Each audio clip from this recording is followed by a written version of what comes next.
Hello what's up दोस्तों, कैसे हैं आप सभी। एक बार फिर मैं आप सभी का स्वागत करता हूं आपके अपने चैनल में करियर भाई में। तो दोस्तों, टाइटल आपने पढ़ ही लिया होगा। कई लोगों की ऐसी इच्छा होती है कि ऑस्ट्रेलिया के अंदर जा कर के जो है वो काम कर सके, वहाँ पर बस सके और वहीं पर अपना आगे का करियर चला सके। तो उसके लिए एक पूरी प्रोसीजर क्या होती है, किस किस तरीके के वीज़ा ऑस्ट्रेलियन गवर्नमेंट आपको ग्रांट करती है, इसके बारे में आज हम बात करने वाले हैं। लेकिन आगे बढ़ने से पहले अगर आप इस चैनल पर नए हैं और अब तक आपने सब्सक्राइब नहीं किया हुआ है तो दोस्तों इंतजार किस बात का है, चैनल को फटाफट सब्सक्राइब कर दीजिए ताकि आप ऐसे ही इंफॉर्मेटिव वीडियो सबसे पहले देख सकें। तो चलिए दोस्तों शुरू करते हैं। तो दोस्तों शुरुआत करते हैं सिटीजनशिप रिक्वायरमेंट से।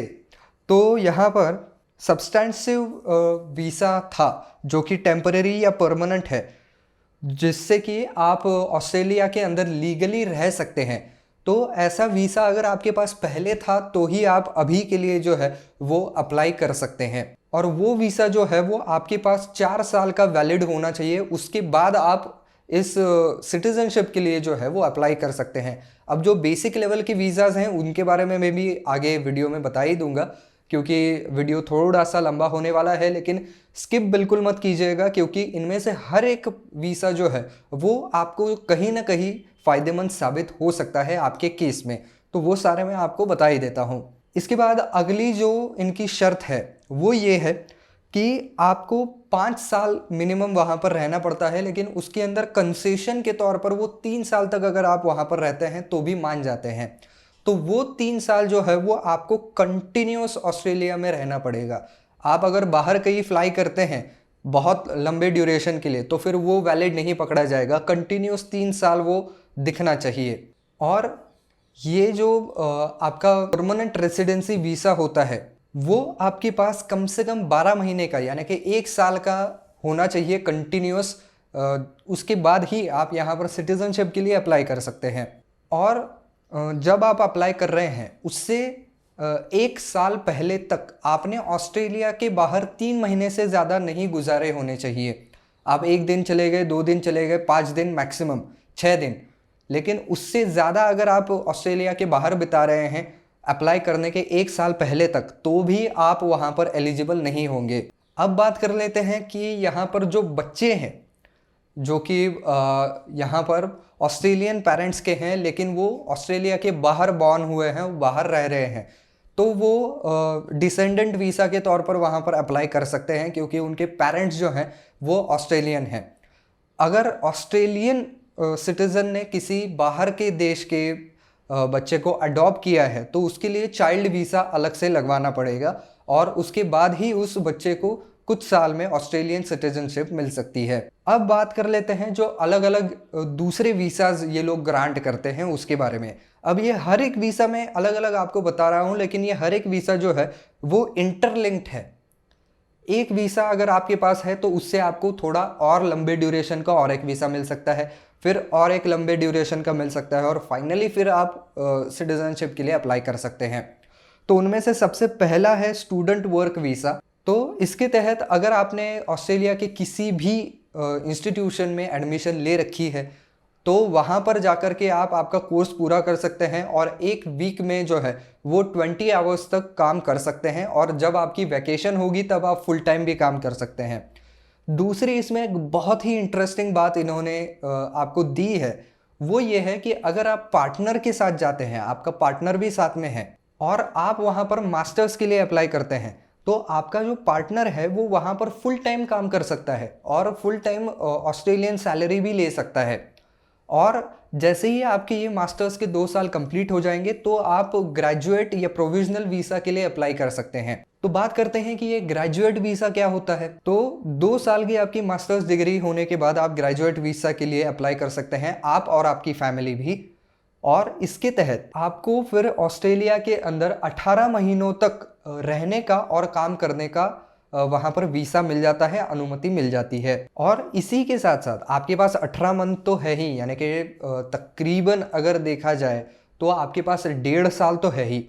लेकिन जैसे ही आप आपके ऑक्यूपेशन में 1 साल कंप्लीट कर लेते हैं फिर आप दूसरे और तरीके के वीज़ा के लिए अप्लाई कर सकते हैं। फिर आप प्रोविजनल या तो परमानेंट स्किल माइग्रेशन वीज़ा के लिए अप्लाई कर सकते हैं। तो प्रोविजनल वीज़ा जो है वो केवल ग्रेजुएट्स को ही अप्लाई करने का मौका मिलता है क्या? तो ऐसा नहीं है। यहाँ पर आप प्रोविजनल स्टेट नॉमिनेटेड के तौर पर भी कर सकते हैं या फैमिली स्पॉन्सर्ड वीज़ा के तौर पर भी इसको अप्लाई कर सकते हैं। यानी कि कोई पहले से आपके ऑस्ट्रेलिया के अंदर हैं तो वो आपके लिए स्पॉन्सर कर सकते हैं, तो उसके तहत आप ऑस्ट्रेलिया जा सकते हैं।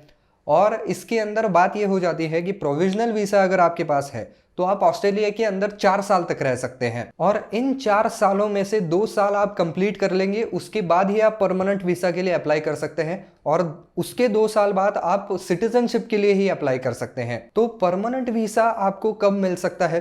अगर आपके पास स्टूडेंट वर्क वीज़ा है और आपका एजुकेशन लेवल काफ़ी ज़्यादा हाई है, आप एलिजिबल बन जाते हैं, या आपके पास ग्रेजुएट वीज़ा है या प्रोविजनल वीज़ा है, तो आप अप्लाई कर सकते हैं। लेकिन जनरली ये जो पूरी साइकिल है वो शुरुआत स्टूडेंट वर्क वीज़ा से ही होती है। उसके बाद आपका आता है ग्रेजुएट वीज़ा, फिर आता है आपका प्रोविजनल वीज़ा, और प्रोविजनल के बाद ही आपका वहाँ पर परमानेंट वीज़ा आता है।